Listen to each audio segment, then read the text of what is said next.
शरद की रिपोर्ट आपने अभी तक नहीं देखी है तो आप वाकई कुछ मिस कर रहे हैं। ये बुलडोज़र चल रहा है दिल्ली के वजीरपुर इंडस्ट्रियल एरिया की झुग्गियों पर। ऐसी झुग्गियों पर भी बुलडोज़र चल गए जिनको तोड़ने पर अदालत की रोक थी। इस पर अदालत का स्टे लगा हुआ है, यानी कि इस झुग्गी को तोड़ना नहीं है। झुग्गी वहाँ मकान, हाँ, अब जहाँ झुग्गी वहाँ मैदान कर दिए।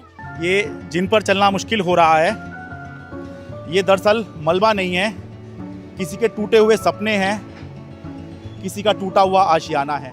हम सब ये जानते हैं कि झुग्गी जो है कोई अच्छा जीवन नहीं होता, एक नारकीय जीवन ही ये लोग जीते हैं। और लोगों का ये कहना था, ये सोचकर हमने बीजेपी को वोट दिया और उनको सबको कार्ड भी दिया गया था, उस पर लिखा हुआ था जहां झुग्गी वहां मकान, वो दिखा भी रहे थे सबके सब। जब चुनाव हो गया तो उसके बाद ये कहा गया बस इतने लोग ही पात्र हैं और इतने ही लोगों ने वोट दिया था, तो बस इतने लोगों को मिलेगा। आर के पुरम की रैली में प्रधानमंत्री ने खुद कहा था दिल्ली के अंदर एक भी झुग्गी नहीं टूटेगी, कि दिल्ली में कम से कम 2.5 साल तक, अभी चुनाव हुए हैं दिल्ली विधानसभा के फरवरी में, इसके बाद अब दिसंबर 2027 तक कोई चुनाव नहीं है। शरद, कितनी जगह दिल्ली में अभी ये कार्रवाई हो रही है और कितनी जगह और प्रस्तावित है? एक एक करके जैसे जैसे दिन गुजर रहे हैं, ये जो आंकड़ा है ये बढ़ता चला जा रहा है। कोई जांच हो रही है इस बाबत? प्रयास भी किया जा रहा है? ना कुछ नहीं, सिर्फ बुलडोजर चल रहा है। नमस्कार, आप सब लोगों का स्वागत है। मेरा नाम है संकेत उपाध्याय, द रेड माइक से, और शरद शर्मा ऑन ग्राउंड से हमारे साथ जुड़े हुए हैं। शरद की रिपोर्ट्स अगर आपने अभी तक नहीं देखी हैं तो आप वाकई कुछ मिस कर रहे हैं, क्योंकि दिल्ली में एकदम से जो डेमोलिशन ड्राइव शुरू हुई है उसकी एक एक दिन की खबर, पल पल की जानकारी आपको शरद शर्मा के YouTube channel SS on ground पर मिलेगी। वो आप फॉलो जरूर करिएगा। ये तो हो गई एक बात। शरद की आखिरी रिपोर्ट में जो उन्होंने अभी कल ही फाइल की, उसमें हमने एक बात सुनी और एकदम शुरुआत में ही शरद बोल गए, और उन्होंने शुरुआत में बोला कि ऐसा लगता है दिल्ली में आज एक ही चीज सबसे ज्यादा काम कर रही है और वो है बुलडोजर। तो ऐसा क्यों है कि एकदम से बुलडोजर इतना सक्रिय हो गया है दिल्ली में? सबसे ज्यादा मेहनती सरकार के लिए ये बुलडोजर कैसे हो चला है? इसकी वजहें क्या हैं? कहां कहां ये बुलडोजर चल रहा है और लोग क्या कह रहे हैं, ये सबसे महत्वपूर्ण है। आइए ये चर्चा शुरू करते हैं। शरद, आपका बहुत बहुत स्वागत। शुक्रिया संकेत जी। मैं चाहूंगा आप बताएं कि ये जो पूरा बुलडोजर एक्शन था, मैं देख रहा हूं कि ये पिछले कुछ दिनों से और कुछ हफ्तों से लगातार आप इस पर रिपोर्ट कर रहे हैं। लगातार दिल्ली के अलग अलग कोने में जा करके आप दिखा रहे हैं, आज यहाँ चला, कल वहां चला, परसों उधर चला। ये शुरू कैसे हुआ? और ऑलमोस्ट ऐसे लगता है कि एक कोई संगठित तरीके से, एक योजनाबद्ध तरीके से सोच करके बुलडोजर चलाए जा रहे हैं, वरना ऐसे ही नहीं टहलने लगेंगे ना दिल्ली भर में एक साथ। बिल्कुल, देखिए ये अलग-अलग मामले पहले से चलते आ रहे हैं, क्योंकि ये हम सब जानते हैं कि दिल्ली के अंदर या कहीं पे भी जो झुग्गियाँ होती हैं, ये अवैध ही होती हैं। कोई इसको ये नहीं कहता है कि ये जो लोग यहाँ पर रह रहे हैं, ये परमानेंट यहाँ पे रह रहे हैं या फिर ये इनका मालिकाना अधिकार है इस ज़मीन पर। तो अलग-अलग समय पर अलग-अलग अदालतों में केस चलते रहे और इसके साथ ही फिर आपको याद होगा प्रधानमंत्री नरेंद्र मोदी ने और खासतौर से बीजेपी ने ये वादा किया कि जहां झुग्गी वहां मकान दिया जाएगा। तो वहां से ये शुरू हुआ कि एक तरफ लोगों को उनके पक्के मकान दिए जाएंगे और दूसरी तरफ जो है ये झुग्गियां जो हैं यहाँ से हटाई जाएंगी। हम सब ये जानते हैं कि झुग्गी जो है कोई अच्छा जीवन नहीं होता, एक नारकीय जीवन ही ये लोग जीते हैं। और ये बहुत अच्छी बात थी कि अगर कोई ये प्रयास कर रहा है कि जहां झुग्गी वहां मकान दिया जाएगा। तो हुआ क्या, उदाहरण के लिए हम आते हैं भूमिहीन कैंप पर। तो भूमिहीन कैंप जो कालकाजी में है, जो अब तोड़ दिया गया है, उसका मामला जो है वहां पर सर्वे शुरू हुआ 2019 के करीब में ये सर्वे शुरू हुआ, यानी जब पिछले चुनाव थे तो उस समय ये सर्वे शुरू हुआ। बहुत से लोगों की शिकायत थी कि सर्वे उनका हुआ नहीं। बहुत से लोगों की शिकायत ये रही कि जो डॉक्यूमेंट्स थे उनके पास पर्याप्त डॉक्यूमेंट थे, लेकिन कुछ तकनीकी खामियों के चलते उनको ये जहां झुग्गी वहां मकान के तहत उस योग्यता का पात्र नहीं माना गया। उदाहरण के लिए, जैसे कोई व्यक्ति अगर फैमिली में आप लोग साथ रह रहे हैं, फैमिली बड़ी है, आपके पेरेंट्स भी रहते हैं, पेरेंट्स के कई सारे बच्चे हैं, तो आप साथ रहते हैं, तो अलग राशन कार्ड होना जरूरी है। एक राशन कार्ड है तो एक ही मिलेगा। तो अगर आपके पेरेंट्स को मिल गया तो आपको वो मकान नहीं मिलेगा। अब उस मकान के अंदर आप नहीं रह सकते, क्योंकि आपके पेरेंट्स और उनके ऑलरेडी इतने बच्चे हैं तो आप नहीं रह सकते, और जो मकान मिलेगा वो तो बहुत छोटा है। तो ये सारी समस्याएं शुरू हुई। तो एक तरफ सरकार ये कह रही थी कि हमने मकान दे दिया है, और दूसरी तरफ जो है कोर्ट ने भी ये कहा, क्योंकि जब आप कोर्ट से ये कहेंगे कि भाई ये अवैध है और हमको यहाँ पर तोड़ना है, और खास तौर से जब सरकार जो है अगर किसी चीज पर कहती है कि कोई आपत्ति नहीं है, या कोई सरकार कोई स्टैंड नहीं लेती है कि नहीं तोड़ना है, तो फिर कोर्ट भी क्या करेगा। तो कहानी वहां से शुरू हुई, और मद्रासी कैंप जो है जंगपुरा, वो हमने सबसे पहले यहाँ पर टूटता हुआ देखा। हालांकि बुलडोजर उससे पहले भी चल रहे थे दिल्ली के अंदर। कहीं पर नाले के ऊपर कहा गया कि भाई आपने नाला कब्जा कर लिया है और वहां पर जो है नाला साफ करना है, पानी भर जाता है, तो वहां बहुत से लोगों के मकान तोड़े गए। लेकिन मद्रासी कैंप जो जंगपुरा के अंदर था, वहां भी लोगों की ये शिकायत थी कि उनको चुनाव के दौरान बकायदा सबको ये कहा गया कि आपको जहां झुकी वहां मकान दिया जाएगा, और लोगों का ये कहना था, ये सोचकर हमने बीजेपी को वोट दिया, और उनको सबको कार्ड भी दिया गया था, उस पर लिखा हुआ था जहां झुकी वहां मकान, वो दिखा भी रहे थे सबके सब। और ये कहा गया कि जब चुनाव हो गया तो उसके बाद ये कहा गया बस इतने लोग ही पात्र हैं, और इतने ही लोगों ने वोट दिया था, तो बस इतने लोगों को मिलेगा। तो इसलिए ये सारी समस्या शुरू हुई कि आपने वादा किया था। ये कोई नहीं कह रहा है कि जिसको झुकी है उसको मकान मिलेगा, ये किसी का अधिकार नहीं है, वरना हर कोई ही मकान मांगने लग जाएगा सरकार से। लेकिन संकेत जी, इंपॉर्टेंट क्या है? इंपॉर्टेंट ये है कि देश के प्रधानमंत्री ने लोगों से एक वादा किया था। वो क्या था कि 2022 तक हर गरीब के सर पर पक्की छत होगी, उसका अपना मकान होगा, नंबर 1। दूसरा ये वादा किया था कि जहां झुकी वहां मकान मिलेगा। और तीसरा, दिल्ली विधानसभा चुनाव के समय पर आर के पुरम की रैली में प्रधानमंत्री ने खुद कहा था, दिल्ली के अंदर एक भी झुग्गी नहीं टूटेगी। तो लोग इसी को आधार बना रहे हैं कि जब आपने ये सब कहा था, और देश के प्रधानमंत्री ने अगर ये कहा था, उसकी बात पे अगर भरोसा नहीं करेंगे तो फिर किसकी बात पे करेंगे। और अगर उसकी बात भी जो है सच नहीं हो रही, तो फिर जो है हम किसकी बात पर आगे यकीन करेंगे। और ऐसा जो है यकीन टूटा कि लोगों की के सर पे जो छत थी वही आखिर में चली गई। बहुत से लोगों के जो हैं वो बेघर हो गए हैं पिछले दिनों में। शरद, आपने 2-3 जगहों के नाम बताए, भूमिहीन कैंप कालकाजी, आपने बताया मद्रासी कैंप जंगपुरा।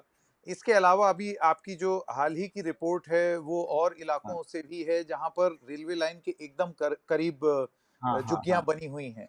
तो ये कौन-कौन से इलाके हैं दिल्ली में जहां पर ये कार्रवाई हो रही है? और मैं अपना सवाल वही दोहराना चाहता हूं कि ऐसे लगता है कि बहुत ही सिंक्रोनाइज्ड मैनर में, योजनाबद्ध तरीके से हो रहा है। तो क्या लोगों की तरफ से ये बात कही जा रही है कि ये टाइमिंग बहुत ही पेक्यूलियर है, कोर्ट बंद है, वेकेशन बेंच है, तो वो अदालत में जाएं उससे पहले यहाँ बुलडोजर चले आते हैं। तो इस चीज को लेकर के क्या बातें हो रही हैं?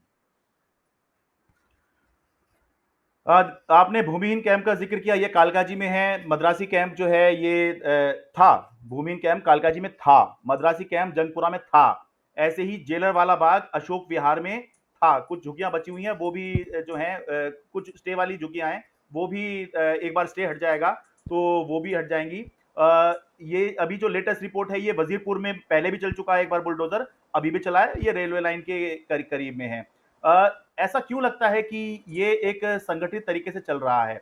वो इसलिए चल रहा है, लगता है कि एक साथ पहले हम अलग अलग समय पर, इससे पहले भी कभी कभी बुलडोजर चल जाया करता था, कहीं कहीं डेमोलिशन की कार्रवाई होती थी, लेकिन वो कहीं कहीं होती थी। आज के समय में लगभग रोजाना ही कहीं ना कहीं बुलडोजर चल रहा होता है। इसकी वजह से लगता है कि पूरी एक योजना के तहत चल रहा है। एक अहम बात जो आपने बताई, उसके बाद मैं अपनी बात जोड़ता हूँ कि इस समय अदालतें बंद हैं, अदालत है लेकिन वो वेकेशन बेंच है। वेकेशन बेंच बहुत ही ज्यादा कुछ जरूरी केस होता है तो उसको सुनती है। लेकिन एक और पॉलिटिकली जो अहम बात है वो ये है कि दिल्ली में कम से कम 2.5 साल तक, अभी चुनाव हुए हैं दिल्ली विधानसभा के फरवरी में, इसके बाद अब दिसंबर 2027 तक कोई चुनाव नहीं है। छोटे मोटे उपचुनाव होंगे, एमसीडी के जो वार्ड खाली हुए हैं, तो कोई चुनाव भी नहीं है। 2025 में तो कोई चुनाव अभी है ही नहीं, बाई इलेक्शन के अलावा 26 में भी नहीं है, 27 में भी आखिरी में जाके आएगा, दिल्ली नगर निगम का चुनाव आएगा। तो इसलिए भी ये लगता है कि भाई एक कहीं ये एक संगठित तरीके से कोशिश तो नहीं चल रही है, क्योंकि ये एक केस मैं आपको बताता हूँ।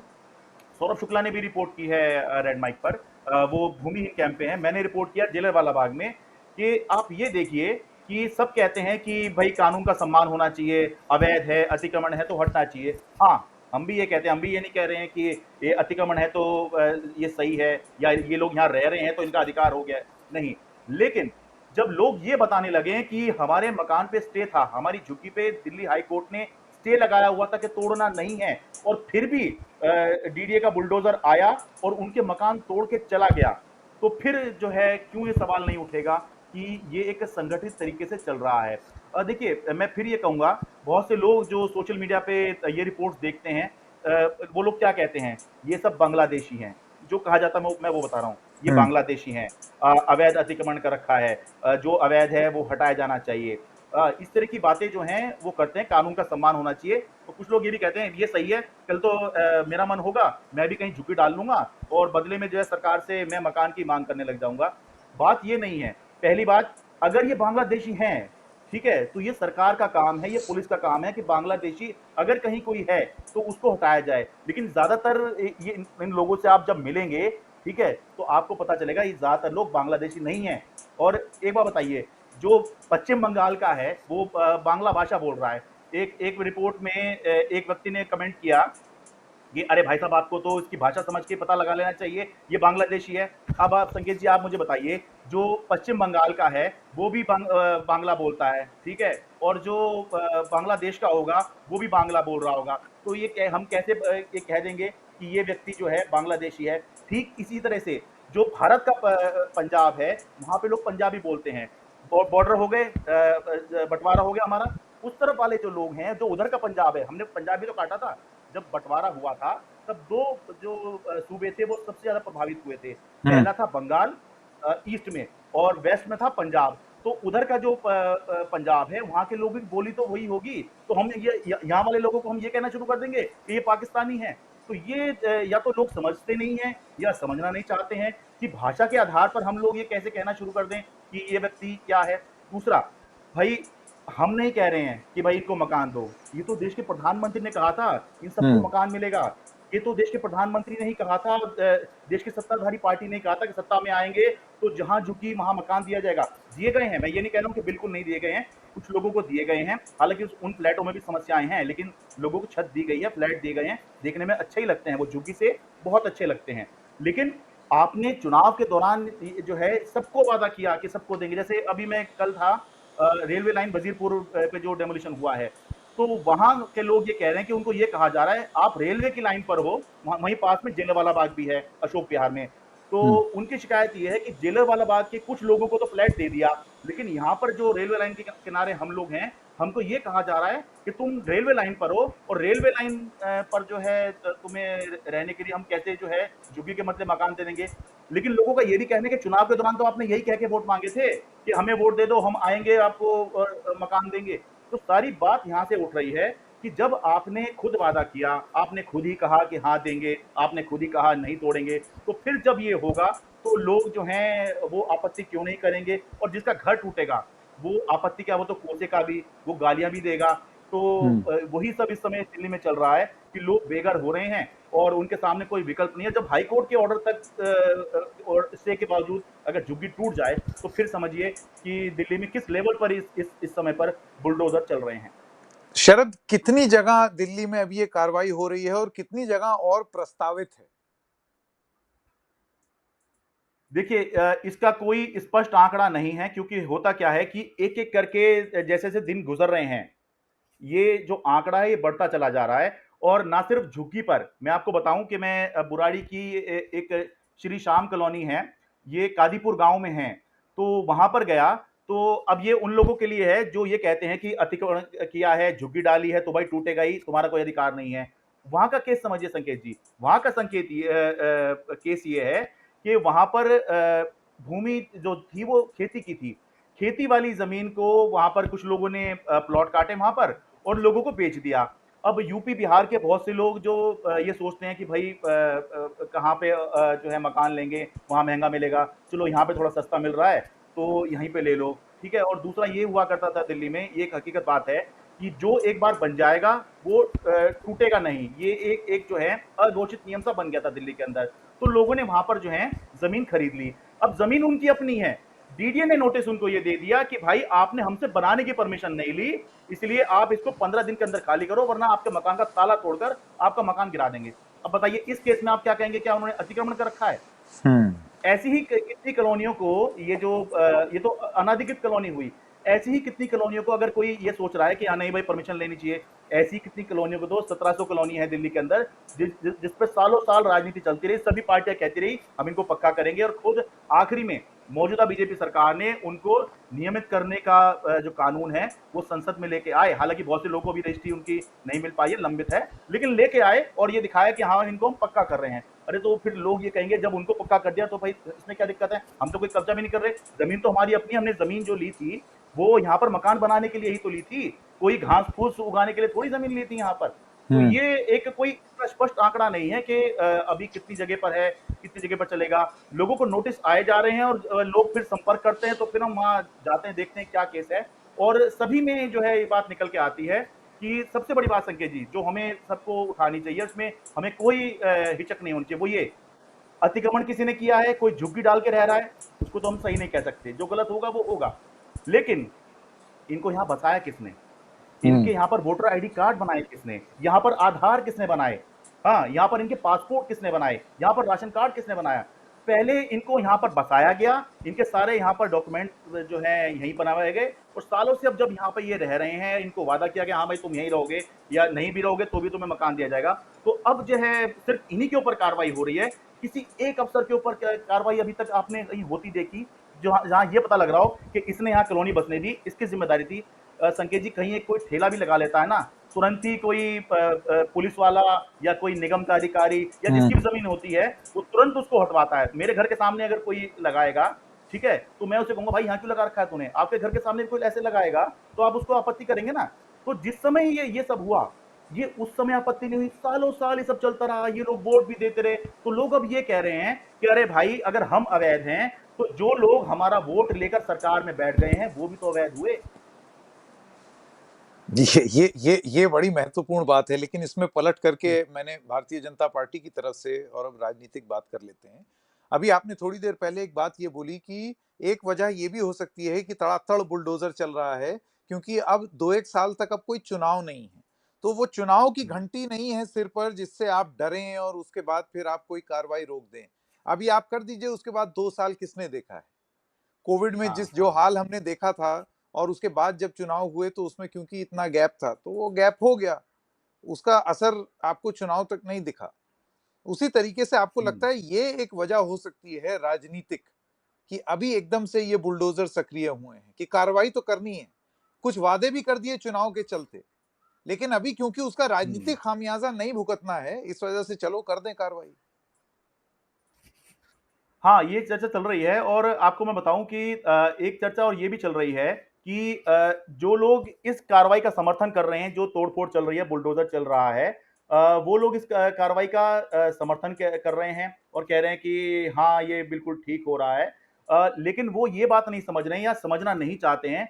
आपको एक सच बात बताऊं, वो ये है कि दिल्ली के अंदर बीजेपी अगर 26-27 साल बाद सत्ता में आई है, तो उसका एक बड़ा कारण है कि आम आदमी पार्टी का वोट बैंक छिटका है, टूटा है। वो कौन सा टूटा है? ये झुग्गी के जो मतदाता हैं, ये जो हैं आम आदमी पार्टी से बीजेपी की तरफ शिफ्ट हुए हैं। और कोई पहली बार नहीं, लोकसभा चुनाव में भी ये लोग वोट देते हैं। जो लोग ये सोच रहे हैं ना कि ये जो मतदाता है, ये सिर्फ केजरीवाल को वोट करता है, आम आदमी पार्टी को वोट करता है या कांग्रेस को वोट करता है, वो ये गलत सोच रहे हैं। इतने वोट अगर बीजेपी को मिले हैं, तो निश्चित मान के रखिए, और लोग बोल भी रहे हैं, अब लोगों से जब हम बात करते हैं तो वो यही बात करते हुए नजर आते हैं कि हमसे गलती हो गई, हमने इस सरकार को चुन लिया, इस सरकार ने हमें खून के आंसू रुला दिया। अगर वोट नहीं दिया होता तो आपको बात करने से पता लग जाता है कि इन्होंने वोट दिया है या नहीं दिया। ज्यादातर लोग जो हैं जहां इनके घर टूट रहे हैं, वो यही कह रहे हैं कि चुनाव में हमसे वादा किया, हमसे वोट ले लिया और हमको जो है उसके बाद बेघर कर दिया। तो जो लोग ये सोच रहे हैं कि झुग्गी का मतदाता बीजेपी को वोट नहीं देता, वो गलत हैं। वोट दिया था तभी आज बीजेपी की सरकार बनी है। एक चर्चा संकेत जी ये भी चल रही है कि बीजेपी का जो कोर वोट बैंक है वो है मिडिल क्लास, और उसके लिए हमने चुनाव के दौरान भी देखा था कि कितने बड़े बड़े वादे झुग्गी वालों के लिए भी किए थे, लेकिन एक बहुत बड़ा वादा जो है मिडिल क्लास को पूरी तरह से अपनी तरफ खींचने के लिए जो है वादा, क्या एक घोषणा हुई थी 12 लाख तक जो है आपको कोई टैक्स नहीं देना होगा। तो वो मानते हैं कि एक वो बहुत बड़ा जो है पूरा ही मिडिल क्लास जो है एक तरफा आ गया, और आम आदमी पार्टी को मिडिल क्लास में से जो हिस्सा उसका मिलता है वो नहीं मिल पाया। तो चर्चा ये चल रही है कि कहीं ऐसा तो नहीं कि क्योंकि ये नियमित मतदाता नहीं है, रेगुलर मतदाता नहीं है झुग्गीवाला बीजेपी का, इस बार दिया था, आगे शायद ये दे या ना दे, तो कहीं ऐसा तो नहीं कि भाई इसीलिए जो है इनके जो घर हैं, इनकी जो झुग्गियां हैं वो तुड़वाई जा रही हैं, और फिर चर्चा ये चलती है कि ठीक है अगले चुनाव में फिर ये लोग इनको वोट नहीं देंगे। तो फिर चर्चा ये आती है कि भाई जब इतने इनके मकान टूट जाएंगे, ये यहाँ पर वोट देने लायक बचेंगे ही क्या? तो ये एक चर्चा चल रही है कि कहीं ऐसा तो नहीं कि क्योंकि रेगुलर वोट बैंक नहीं है ये बीजेपी का, तो कहीं इस वजह से वो रिलेक्टेंस दिखा रहे हैं या इस तरफ ध्यान नहीं दे रहे, या एक नियमित या फिर एक संगठित तरीके से दिल्ली के अंदर इससे पहले कभी इस तरह से बुलडोजर नहीं देखा गया। शरद, मुझे कहा ये ये जा रहा है बताइए, कि दिल्ली को आपने साफ आपने राजनीतिक रूप से आम आदमी पार्टी और बीजेपी के बीच में बुलडोजर एक्शन को लेकर के जो बातचीत चल रही है, जो छन करके समझ में आई है, आप उसके में ज्यादा प्रकाश डालिएगा, वो ये है कि इन लोगों को अवैध रूप से बसाया किसने? आपने भी वो सवाल पूछा। तो बीजेपी तो अभी आई है 27-28 साल पहले, लेकिन हाँ ये हाँ हाँ सारी हाँ झुग्गियों को तो बसाने वाली पिछली सरकारें हैं, 10 साल केजरीवाल और उससे पहले कांग्रेस। तो हाँ आपने अपने वोट बैंक के लिए बीजेपी के कई नेताओं से मैंने ये सुना है कि आप बसाते गए और शहर को चोक करते चले गए आप। और अब जब करेक्टिव मेजर्स हो रहे हैं, खुल के कोई नहीं बोल सकता, अंत में तो उनको भी हाँ राजनीति हाँ करनी है, लेकिन उनका ये कहना है कि ये आपके पाप हैं जो हम धुल रहे हैं, ये आपकी पैदा की हुई बीमारी है जिसको हम साफ कर रहे हैं, क्योंकि आप इस तरीके की कॉलोनीज बसाते चले गए अपने वोट बैंक के लिए। बिल्कुल, यही मैं बोल रहा था, इसी को मैं पहले मैंने बोला, इसको और मैं अच्छे से इलैबोरेट कर देता हूँ। ये बात बिल्कुल फैक्ट है कि ये जो बसे हुए हैं, ये जो हैं बीजेपी के समय में नहीं बसे हुए, मतलब बसाए किसने हैं, ये हम सीधा तौर पे तो हम नहीं कह सकते। लेकिन अगर ये 40-50 साल बोल रहे हैं, तो 40-50 साल पहले किसका शासन रहा होगा? ज़्यादातर समय कांग्रेस का ही शासन रहा होगा, ठीक है? अगर ये बोल रहे हैं कि हम 5 साल पहले कोई आया है, कहीं पर रहने लग गया है, 7 साल पहले कोई आया है, रहने लग गया है, तो दिल्ली में आम आदमी पार्टी का शासन होगा। हालाँकि 5-7 साल पहले के ऊपर तो कोई दावा ही नहीं हो रहा। ज़्यादातर लोग ये बता रहे हैं कि 30-30, 40-50 साल से वो वहाँ रह रहे हैं। तो इस बात में कोई शक नहीं है कि राजनीतिक संरक्षण दिया गया होगा, इनको यहाँ बसाया गया होगा, तभी अधिकारियों ने भी जो है सबसे पहले नेता को जो है स्टैंड लेना होता है कि हाँ, हम ये करेंगे, या कोई पार्टी हो जो ये करना चाह रही है, उसके बाद में फिर अधिकारी जो होते हैं उनको मैसेज दिया जाता है कि भाई इनको कुछ नहीं कहना, इनको यहाँ रहने दो। धीरे-धीरे वो लोग वहाँ रहने लगते हैं, धीरे-धीरे पहले उनका मकान जो होता है वो कच्चा होता है, और समय के साथ-साथ ये एक प्रवृत्ति होती है इंसान की कि जैसे-जैसे वो सक्षम होता चला जाता है, अपने मकान को वो पक्का कर लेता है। तो ये बात बिल्कुल ठीक है कि भाई इनको बसाया जो है वो पहले ही गया होगा, ये अभी की सरकार ने इनको नहीं लगता है कि बसाया होगा। लेकिन अभी की सरकार ने वादा तो किया था ना कि भाई जहाँ पर आप बसे हो वहीं आसपास में कुछ दूरी में हम आपको मकान दे देंगे। अभी की सरकार ने ये तो कहा था ना, जहाँ आप बसे हो उसको हम तोड़ेंगे नहीं, ये दूसरे लोग जो हैं अफवाह फैला रहे हैं। और अभी की सरकार ने ये कहा था कि भाई सबके सर पे जो है वो मकान दिया जाएगा। तो अगर पहले कुछ गलत हुआ है, ठीक है, ये बात ठीक है, क्या शहर में झुग्गियाँ होनी चाहिए, ऐसा जीवन होना चाहिए, ये दिल्ली जैसे शहर में? नहीं, ऐसा हम भी नहीं मानते, ऐसा होना चाहिए। लेकिन आप बिना उनको कहीं बसाए हुए उनके घर तोड़ दो, तो ये लोग कहाँ जाएँगे? ये जो है एक वेलफेयर स्टेट की हम जो बात करते हैं कि जो कल्याणकारी राज्य होता है, तो उसको इस बारे में सोचना चाहिए कि केवल ये नहीं कि आपने तोड़कर जो है यहाँ पे कर दिया, आज ही हमने साफ कर दिया। आगे आगे किस तरह की समस्याएं होंगी, ये लोग आपके ही तो लोग हैं, कोई बाहर से थोड़ी आए हुए हैं। तो ये सोचना एक जरूरी है, क्योंकि हम एक वेलफेयर स्टेट हैं, इसको हम नकार नहीं सकते हैं। इतनी सारी जो वेलफेयर योजनाएं चल रही हैं वो इसलिए चल रही हैं क्योंकि हम वेलफेयर स्टेट हैं। ये मुफ्त राशन क्यों चल रहा है, ये मुफ्त की अलग अलग योजनाएं क्यों चल रही हैं, ये इसलिए तो चल रही हैं। तो आप वादा करके आप उनको मकान नहीं देंगे और बेघर कर देंगे, तो फिर जो है सवाल आप पे भी उठेंगे। और मैं पहले कह रहा हूँ, अधिकारी पर भी और उन नेताओं पर भी जो है सवाल उठने चाहिए, कार्रवाई होनी चाहिए जिन्होंने इनको बसाया। भाई नेता तो चलो सरकार बदलती बदल जाता है, पर लेकिन सिस्टम तो वही रहता है, अधिकारी तो वही रहते हैं। अधिकारियों ने कैसे यहाँ पर इनको बसने दिया, डीडीए पे पूछताछ होनी चाहिए। भाई तुमने कैसे अपनी जमीन पर इनको यहाँ पर बसने दिया इतने साल तक, और अचानक से आपको याद आ गया कि अरे भाई ये तो आपने हमारी जमीन पे कब्जा कर लिया है।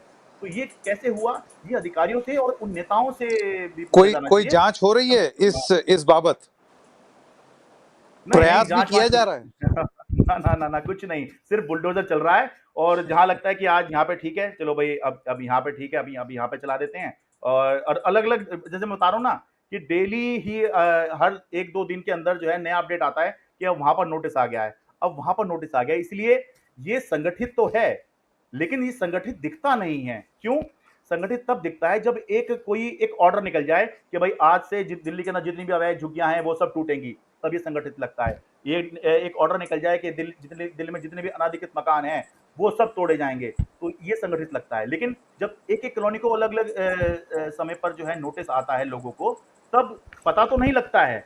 लेकिन जब आप एक एक कड़ियां जोड़ते हुए चलते हैं, जैसे कि अब पिछले कुछ दिनों में दिखाई दे रहा है, तो तब पता लगता है कि ये एक संगठित तरीके से दिल्ली के अंदर झुग्गियों को हटाने का और जो अनाधिकृत जिनको कहा जाता है उनको हटाने का काम चल रहा है। शरद, मेरा आखिरी सवाल, मुझे आप ये बताइए कि जैसे कि हम लोग अभी चर्चा भी कर रहे थे, अ, आपने ये बोला कि जहां झुग्गी वहां मकान का वादा सरकार ने, इस सरकार ने, बीजेपी ने सरकार में आने से पहले किया था। वो कैंप में वास भी करते थे, रात में कैरम भी खेल रहे हैं नेता, और दुनिया जहां की हाँ, चीजें हाँ, हो हाँ, रही हैं, हाँ। खाना भी खाया जा रहा है, सब कुछ किया, और उसके बाद फिर वो झुग्गी टूट गई। सरकार का ये कहना है कि हमने मकान दिए हैं। मैंने आपकी मद्रासी कैंप वाली रिपोर्ट देखी जिसमें ये आपने सवाल पूछा कि मकान तो मिला है आपको, तो वो लोग बोलते हैं मकान मिला है लेकिन बहुत किलोमीटर दूर। ये जहां झुकी वहां मकान हाँ, वाली हाँ। बात नहीं है, और वो भी कुछ लोगों को मिला है। तो ये मानक कैसे तय किए सरकार ने कि जहां झुग्गी वहां मकान बोल करके आपने दे दिया, मेरे ख्याल नरेला में या कहीं, जो कि कई कई हाँ, किलोमीटर हाँ, हाँ। दूर है। लोगों का काम यहाँ, वो वहां से आना जाना कैसे करेंगे, वन। और नंबर टू, कैसे निर्धारित किया आपने कि इसको मिले और इसको ना मिले, और बाकी लोग जो बेघर होंगे उनका क्या, वो सारे लोग जो वोटर थे? हाँ। देखिए कुछ लोगों को तो जहां झुकी वहां मकान बिल्कुल जैसा कहा वैसा ही मिला भी है। कुछ लोगों को मिला है, जैसे जेलरवाला बाग ये अशोक विहार में है, तो वहीं झुग्गी है और वहीं सामने जो है ऊंची बिल्डिंग बन गई है, उसमें फ्लैट है। कुछ लोगों को उनमें मिला है। लेकिन मद्रासी कैंप के जो लोग हैं वो रह रहे हैं हजरत निजामुद्दीन, सेंट्रल दिल्ली का इलाका है। आसपास सारी कोठियां हैं। यहाँ के लोग जो हैं घरों में जाते हैं, काम करते हैं। कोई ड्राइवर का काम करता है, कोई घरों में मेड का कोई महिला काम करती है। तो ये सब उनका रोजगार बना हुआ है। और वो तमिलनाडु के लोग हैं, तो यहाँ पर पास में ही उनका तमिल स्कूल है जो बहुत उनको मुफीद पड़ता है, और वो उनकी भाषा भी वही रहती है, तो आसानी से वो यहाँ पर उनका जीवन चल रहा है। उनको ये कहा गया कि आपको 50 किलोमीटर दूर नरेला में फ्लैट दिए जा रहे हैं। सबको नहीं, कुछ लोगों को, कुछ को तो मिले ही नहीं। जिनको मिले उनको ये कहा गया कि आपको नरेला में दे रहे हैं। अब नरेला के अंदर मैं खुद होके आया, फ्लैट ठीक है, फ्लैट में दिक्कत नहीं है, लेकिन वहां पे जो लोग 5-5 साल से रह रहे हैं वो ये कह रहे हैं भाई साहब पानी नहीं आता, लेकिन यहाँ पर पानी की सप्लाई है ही नहीं। पानी जो है उनको खरीद के पीना पड़ता है। अब ये सोचिए, जो कोई ड्राइवर का काम करता है, कोई घरों में मेड का काम कर रही है कोई महिला, वो अगर पानी भी खरीद कर पिएगी तो कैसे तो उनका जीवन चलेगा। और एक और अहम बात, कोर्ट ने यहाँ पर इनको शिफ्ट करने से पहले ये जो ऑर्डर दिया कोर्ट ने कि आप जो है इनको 1 जून को डेमोलिश कर दो, डीडीए को और DUSIB, Delhi urban shelter improvement board, इनको ये निर्देश भी दिया कि 31 मई तक आप यहाँ पर जो बेसिक एमिनिटीज हैं उनकी व्यवस्था कर दें। ठीक है, लेकिन डीडीए को ये तो याद रहा कि आपने यहाँ डीडीए कोर्ट ने ऑर्डर दिया है तोड़ना 1 जून को, वो तो 1 जून को बुलडोजर लेके आ गए और पूरी कॉलोनी को तोड़ दिया। लेकिन तो ये याद नहीं रहा कि कोर्ट ने ये भी तो कहा है कि आपको वहां पर बिजली पानी देनी है। लोग बता रहे हैं वहां पर जो है बिजली पानी आया ही नहीं था। अब बताइए इस गर्मी में, या गर्मी ना भी हो, बिना बिजली पानी के कोई कैसे रह सकता है? खाली सर पे अगर छत हो जाए उसको तो जीना नहीं कहते। ये कोई सुविधा नहीं है बिजली पानी, ये तो जरूरत है। जैसे आप सांस लेते हैं ऐसी बिजली पानी भी आपकी होती है, तो वो भी उनको नहीं दिया गया। तो ऐसा नहीं है कि लोगों को जहां जो कि वहां मकान नहीं दिए गए। लेकिन अच्छा, आपका ये सवाल था कि कैसे तय किया गया, इसका कोई ऐसा कोई पैमाना जो है कि भाई आपने वहां क्यों दे दिया या यहाँ क्यों नहीं दिया, इसका कोई पैमाना नहीं है। सरकार के पास में वहां पर नरेला में फ्लैट बने हुए हैं, खाली हैं, तो सरकार ने वहां पर दे दिए। और एक अहम बात आप ये देखिए कि जब चुनाव थे, मैं आपको थोड़ा पीछे ले जाता हूँ, दिल्ली नगर निगम के चुनाव थे 2022 में, तब भूमिहीन कैंप और नवजीवन कैंप के कुछ लोगों को वहीं पास में डीडीए का जो है वो बनाया गया, फ्लैट बनाए गए और उनको चुनाव से पहले वहीं पास में ही जो है फ्लैट दिए गए। उससे मैसेज ये गया कि जहां झुकी वहां मकान दिया गया। बिल्कुल ठीक था। दिल्ली विधानसभा चुनाव से ठीक पहले शायद 3, 4, 5 जनवरी का समय था। ये जेलरवाला बाग के कुछ लोगों को वहीं बिल्कुल सामने ही फ्लैट बनाए गए। डीडी ने फ्लैट बनाए, 13-14 मंजिल की बिल्डिंग है वो, वहां पर फ्लैट दिए और बिल्कुल उससे जो कहा था कि जहां झुकी वहां मकान देंगे, वो बिल्कुल सार्थक होता नजर आया और लोग खूब तारीफ कर रहे थे। लेकिन इसके बाद कहानी सामने आई कि मद्रासी कैंप के लोगों को कहाँ दिया जा रहा है, उनको दिया जा रहा है नरेला में। वो वहां जाना नहीं चाहते। अच्छा, बहुत सारे को मिला ही नहीं है, तो जो जिसको मिला है वो भी परेशान है, जिसको नहीं मिला वो भी परेशान है। तो इसका कोई पैमाना नहीं है कि किसको कहाँ दिया जा रहा है, क्यों दिया जा रहा है, किसको नहीं दिया जा रहा, क्यों नहीं दिया जा रहा। लेकिन जो उनकी उसमें अड़चन बताई गई है अभी तक संकेत जी, वो ये है कि जैसे जब आपका सर्वे हो रहा है उस साल में एक अहम शर्त है, उस साल में आपका नाम वोटर लिस्ट के अंदर होना चाहिए। अब वोटर लिस्ट में आप और हम जानते हैं कि आपका नाम कब कट जाए ये आपको भी पता नहीं चलता। ये कहा तो जाता है कि चुनाव आयोग नोटिस भेजता है, लेकिन वो नोटिस जो है हमने देखा नहीं है। खुद हम लोग का भी कई बार मैं अपने पापा के साथ में वोट डालने गया था, तो पता चला हमारा नाम वोटर लिस्ट से कट गया। हम तो सालों से वहां रह रहे हैं, तो ये कब कट जाता है आपका वोटर लिस्ट से नाम, इसको तो आपका खुद ही कंट्रोल नहीं है। तो ऐसे में आप खाली अपना वोटर लिस्ट के नाम पर आपने उनको जो है ये कह दिया कि नहीं, आपको मकान नहीं मिलेगा। आधार कार्ड तो है, हर चीज में जब आप आधार कार्ड दे रहे हैं, और आधार कार्ड तो मूल रूप से बनाया इसीलिए गया था कि जो सरकार की अलग अलग कल्याणकारी योजनाएं होती हैं उसमें कोई भ्रष्टाचार ना हो, तो सबका एक आधार हो जिससे पता लग जाए कि इस व्यक्ति को ये फायदा मिला। और नई सरकार ने तो आधार का जितना अच्छा इस्तेमाल किया है, पहली वाली जो आधार लेके आई थी उसने भी इस्तेमाल नहीं किया। तो भाई आपने जब आधार को इतना बड़ा माना, तो आपने वोटर आईडी कार्ड में आप वोटर लिस्ट में नाम नहीं है, उसके आधार पे लोगों का जो है क्लेम रिजेक्ट कर दिया कि आप पात्र नहीं है। और जो मैंने आपको बताया राशन कार्ड, कि सेपरेट राशन कार्ड जिनके पास नहीं है उनको ये नहीं माना गया कि ये अलग यूनिट हैं। यानी कि एक परिवार मान लिया गया कि भाई एक परिवार है, चाहे उसमें 10 लोग हैं, ठीक है, तो उसको एक यूनिट मान लिया गया, एक ही मिलेगा। तो अब लोग ये कह रहे हैं कि भाई छोटा सा वो फ्लैट मिलना है, उसके अंदर कैसे जो है इतने सारे लोग रह लेंगे। और जिनको मिला है भाई वो पेरेंट के नाम पे होता है ज्यादातर, जैसे आपका भी हमारा भी होगा। मैंने तो अपने नाम से राशन कार्ड नहीं बनवाया, लेकिन मेरे पिताजी के नाम पर राशन कार्ड है, मैंने अभी नहीं बनवाया। तो ज्यादातर लोगों के जब तक पिता होते हैं, माताजी होती हैं, वो उनके नाम पर ही उनको मुखिया बना के जो है राशन कार्ड चल रहे होते हैं। तो अलग राशन कार्ड नहीं बना उनका, तो उनको जो है रिजेक्ट कर दिया गया कि भाई आपको जो है आप जहां झुकी वहां मकान के तहत पात्र नहीं हो सकते। मामला कोर्ट में भी गया, लेकिन कोर्ट तो कानून के हिसाब से देखेगा कि हाँ भाई आप एज पर नियम ये होना चाहिए, ये नहीं है। तो और ऊपर से कोर्ट को जो आप बताएंगे, जब सरकार की तरफ से कोई आपत्ति नहीं होगी कि हाँ भाई ठीक है, कुछ होगा तो जैसा आप कहेंगे हम वैसा कर लेंगे। अगर सरकार अड़ जाए कि नहीं, हम इसको नहीं चाहते कि इनको तोड़ा जाए, आप हमें कुछ समय दीजिए और हम इनके लिए पुनर्वास का इंतजाम कर रहे हैं, थोड़ा सा समय आप दीजिए, कोर्ट बिल्कुल समय देगी। सरकार की बात को कोर्ट जो है खासतौर से इस मामले में, क्योंकि मानवीय मामला है, किसी को बेघर करने का मामला है, तो कोर्ट बिल्कुल समय देगी। लेकिन ऐसा कुछ होता हुआ हमें नजर नहीं आया। तो इसी वजह से दिल्ली के अंदर जो है ये बड़े पैमाने पर बुलडोजर ड्राइव चल रही है। शरद, बहुत बहुत धन्यवाद वक्त निकालने के लिए। आप लगातार रिपोर्ट कर रहे हैं, आज सुबह आप रिपोर्ट करके आए।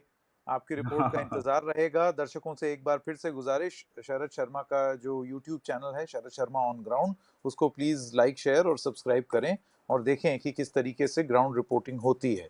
मर्म किस तरीके से प्रस्तुत किया जाता है एक खबर में तथ्यों के साथ, वो आपको शरद शर्मा की रिपोर्टिंग में देखने को मिलेगा। बहुत बहुत धन्यवाद शरद जी हमारे साथ जुड़ने के लिए। Thank you. नमस्कार।